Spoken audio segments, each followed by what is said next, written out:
So I wanted to do a little video of my experience growing up in the Valley of the Sun, and I want to focus on my hometown of Mesa, Arizona, um, and we'll go into a little bit about the Chandler, Gilbert, Tempe areas. Those are the ones I'm most familiar with. My family moved out here when I was very young, so my earliest recollections probably go back to like the mid 70s or so. Um, I've lived most of my life in Mesa, Arizona. Um, when my earliest memories of what it was like then, um, where I grew up, it was still being it was a housing development at the time.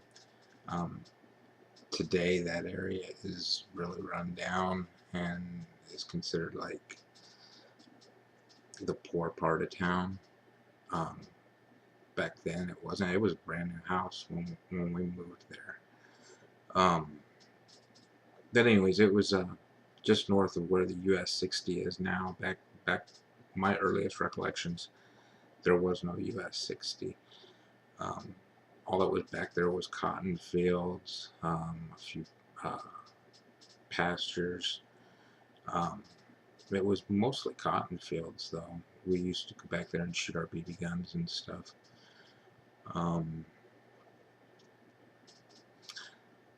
I remember going out by the old where the GM proving grounds used to be, out by Elliott and Ellsworth. That's all considered like East Mesa, and now maybe even Gilbert or Chandler. No, I think that's considered Gilbert now. Maybe East Mesa. There was no such thing as East Mesa back then. It was, I don't even think it was annexed. It was outside of the city limits, I believe, because we were able to shoot firearms out there, even like by the GM proving grounds. Um, that whole area is really developed now. It's changed a lot. Um, I'll go into Apache Junction a little too, because that's going a little bit farther east. Um, that Back then, that was really little podunk kind of redneck town, and it still kind of is, but it was really undeveloped back then, and it's had considerable improvement since then, but it's still a little podunk town. Um, Tempe was it wasn't a big thing then, and compared to what it is now, I mean Tempe was kind of like it was like that. No, no, it was like the mythical town. You really had no reason to go there back then unless you were going from Mesa to Phoenix. It was just like a pass-through area. And the changes it has undergone ever since Rio Salado, I don't remember exactly what they call it, but they built this huge man-made lake there, and ever since that lake was built, the Tempe Town Lake, that whole area has just had a huge boom. Um, Tempe is now considered like the urban professional part of the Valley of the Sun. Um, a lot of really new development. Unfortunately, that tends to attract a lot of homelessness. And I remember Mill Avenue being a hot spot. Um, even when I was in high school, the big thing to do was to go cruise Mill Avenue. And then, of course, that area is where Arizona State University is, so you got a lot of college students that are going in and out of there, a lot of bars and a lot of mischief that goes along with college students and alcohol. Um, couple of interesting things about Tempe, though. there was a there was an old steakhouse called Monty's La Casa Vieja. Um, that used to be like the place to go for steak. Um, a lot of history there. It was an old adobe building, and I'm not familiar with a lot of the history, but I believe that the owners of it, before it was the restaurant, it was it was like ranchers. I believe they grew corn or something, because right across the street from it was the the grain mill, which is why Mill Avenue is called Mill Avenue. Um, and that place is condemned. And an interesting thing about that is, in my early 30s, I believe, no, maybe my late 20s. I think it was my late 20s. I was working security, and I pretty much had access all over uh, everything on Mill Avenue. So I had keys so that I could go in and out of the flour mill. We had to take security teams through there probably once a month, and clear out the squatters and stuff. And that place, it's kept under lock for a reason. It's very condemned and run down. Not a very safe place to be, especially if you're going in there at night with no kind of light source. Somebody could really get injured there. Um, that area is said to be haunted too.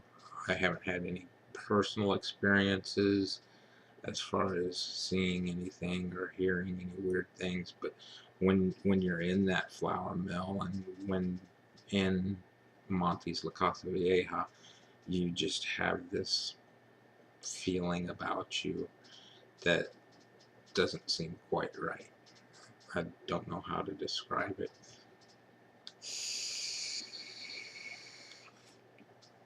So next is Chandler. Chandler has been it's kind of had this, like, um, I remember my earliest memories of Chandler was, it was just nothing, just nothingness. It was all dirt roads. Um, Once again, cotton fields and dairy farms. A couple of cornfields here and there. That's the main thing. It's still today. You can go just about anywhere in Mesa, Gilbert, Chandler areas and find at least cornfields. You won't find so much cotton fields anymore. You'll still find some dairy farms and stuff. I'd say that Chandler was probably the big dairy farming. There was a lot of dairy farming going on in Chandler.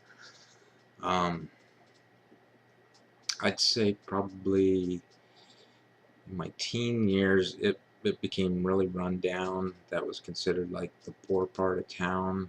Um, the demographic it attracted was less than desirable. Very low rent housing and such. Um, and then they went through a economic boom, I guess you would say. There's the Chandler Fashion Square there, and I think that brought in a lot of jobs and growth and economy for that area. Um, because today Chandler has evolved into something similar to what Tempe is as far as urban professionals, but it's more of like where the urban professionals go to shop. The difference between Tempe and Chandler is Tempe is where the urban professionals live and work, because there's a lot of like modern day business type jobs available there, and I want to say blue collar maybe even higher as far as housing. Um, it's pretty expensive to live in Tempe. Um, Chandler, I'm not sure how expensive it is to live there. I know that it's gone through a huge economic boom. Um, the housing has gotten a lot better. Um, I want to switch back to Mesa for a minute because we were going on about, well, when I first moved here, it was a little sleepy Mormon community, um, and it was pretty small, and I've seen it. um, it's sad to see what's happened to Mesa because, and I don't want to put the blame on this one thing, but this is just what I've seen with my eyes living here for 40 plus years. Um, there was a point where Mesa became like a mecca for uh, rehabilitation, people with drug problems, um, alcoholism, a lot of halfway houses. And if you're not familiar with what a halfway house is, basically when when a criminal gets released from prison or county jail or whatever, and they get put on probation, usually a term of the probation or a condition of that probation is that they get drug counseling, drug or alcohol counseling, because let's face it, most crimes are not necessarily because of drugs and alcohol, but drugs and alcohol are involved. So anyways, people from all over the United States were being sent to Mesa, Arizona for these recovery houses. And unfortunately, the side effect to that is not everybody who is in these halfway houses and not everybody who's in these recovery programs is somebody who wants to change their life and become a model citizen. Um, a lot of them are manipulating the system, and a lot of them just kind of go back to their own ways, only now they have a little more wisdom on how not to get caught. Uh,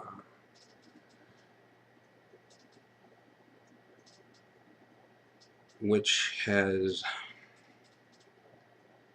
increased the crime rate in Mesa, Arizona, as well as um, drug usage and availability.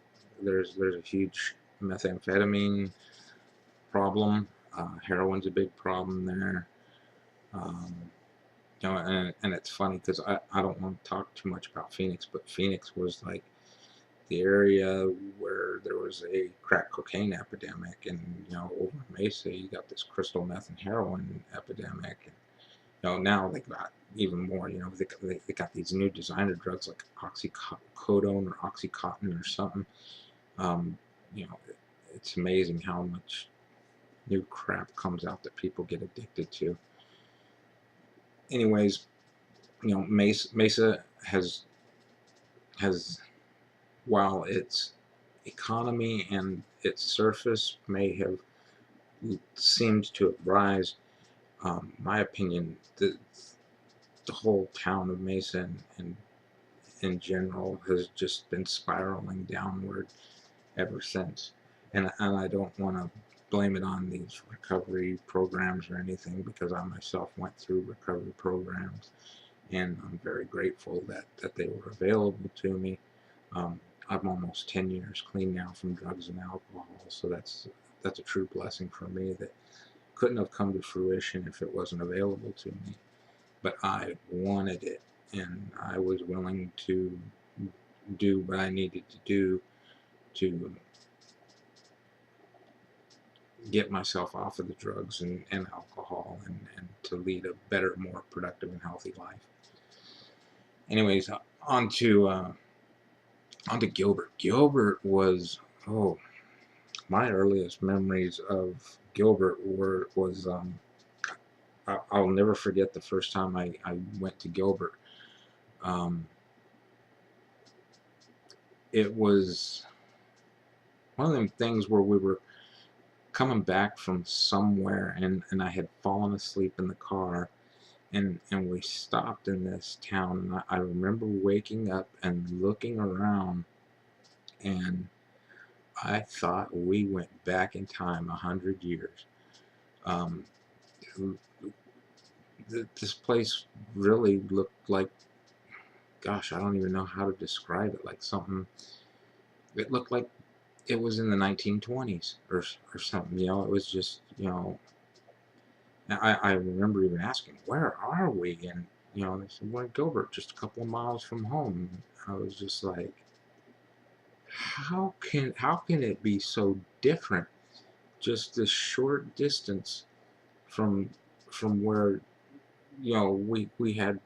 It was mind blowing how different everything was, because it was, I mean, the buildings just looked like they were still stuck in the 1920s or something. And the people, the people that lived there, they were walking around with big cowboy hats and boots on. And, I was expecting to see horse-drawn carriages come through the area and stuff. It was just crazy.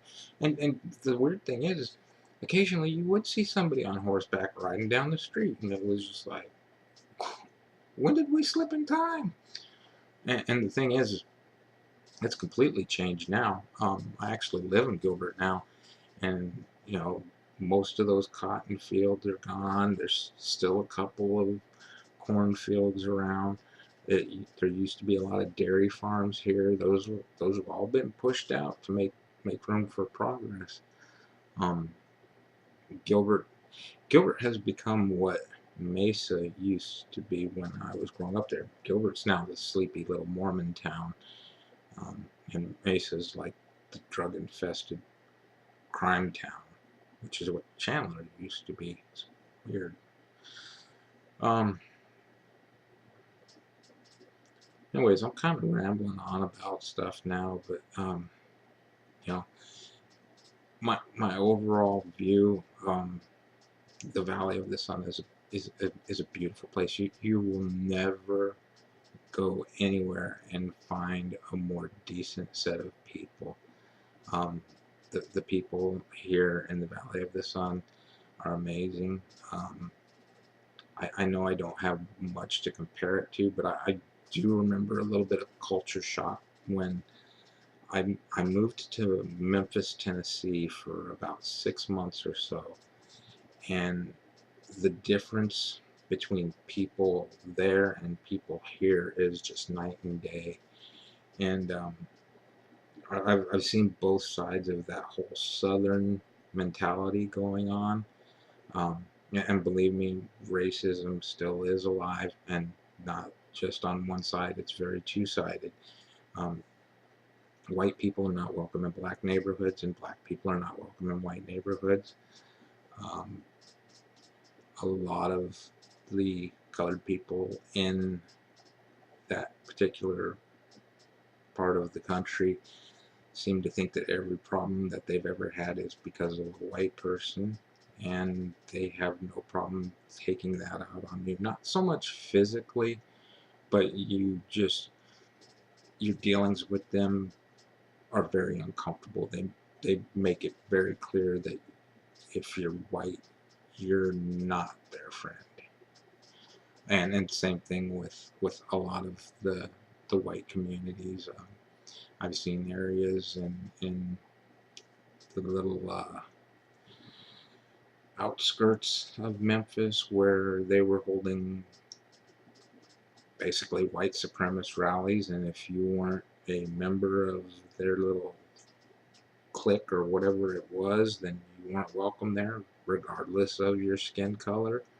Um, there's been times where I made the wrong turn into a black neighborhood and was chased out of the neighborhood with colored gentlemen throwing rocks and sticks and anything they could at our vehicle as we just tried to get out of the area.